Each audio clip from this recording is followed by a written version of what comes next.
नमस्कार दोस्तों, स्वागत है आपका हमारे YouTube चैनल आत्मज्ञानम पर। दोस्तों, यह कहानी है शरारती राजू की। राजू एक ऐसा शरारती बच्चा है जिसने पूरे मोहल्ले की नाक में दम कर रखा है।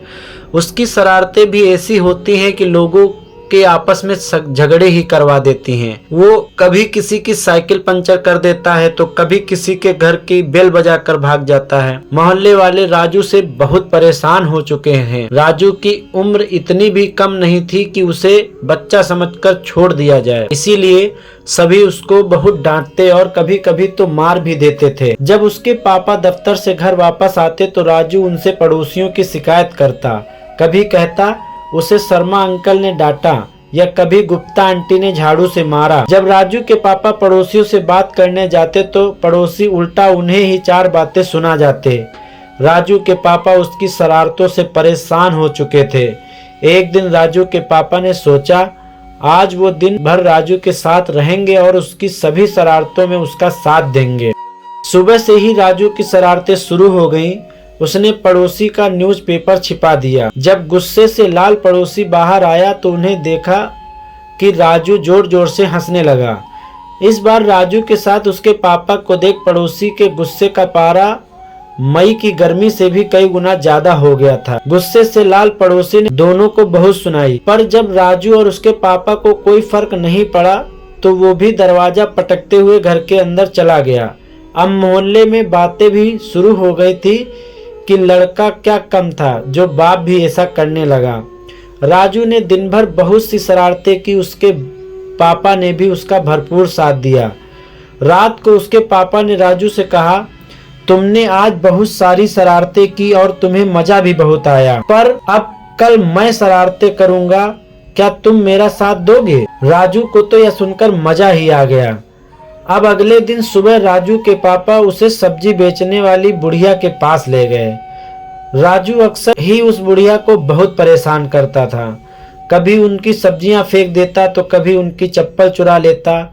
फिर वो बुढ़िया डंडा लेकर उनके पीछे भागती। राजू को लगा पापा भी कुछ ऐसा ही करेंगे, लेकिन उसके पापा ने कुछ अलग ही किया। बुढ़िया जैसे ही अपनी सब्जियों से दूर गई, राजू के पापा ने राजू के साथ मिलकर सब्जियां साफ करके जमा दी। बुढ़िया वापस आई तो जमी हुई सब्जियां देख करके बहुत खुश हुई। थोड़ी देर बाद जब बुढ़िया की आंख लग गई तो राजू के पापा ने बुढ़िया की टूटी हुई चप्पल ठीक करवा कर रख दी।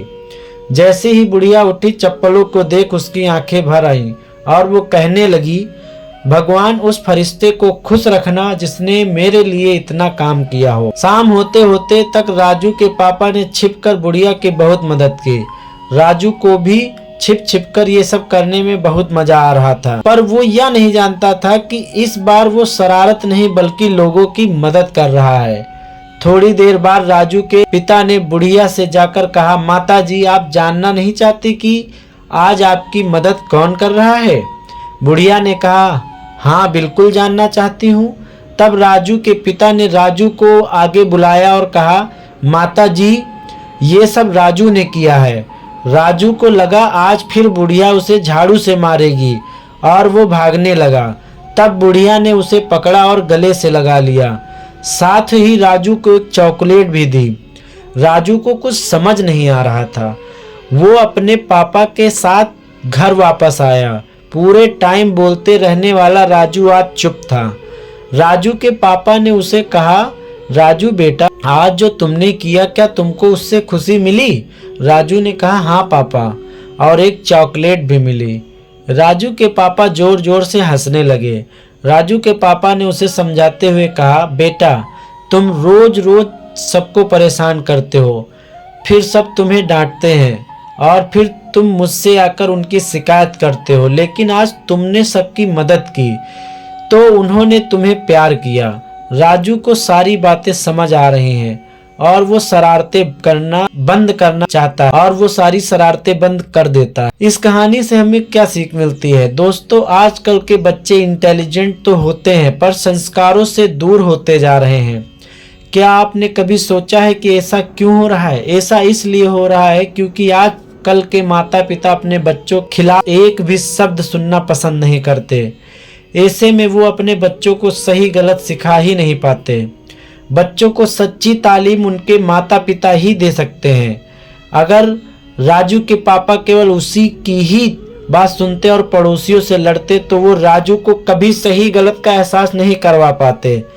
अगर हर माँ बाप अपने बच्चों को बचपन से ही एक अच्छी तालीम दे तो एक अच्छे समाज का निर्माण होगा। तो दोस्तों, आपको यह कहानी सच्ची तालीम कैसी लगी हमें कमेंट करके ज़रूर बताएं और हमारे चैनल को सब्सक्राइब करना ना भूलें। धन्यवाद।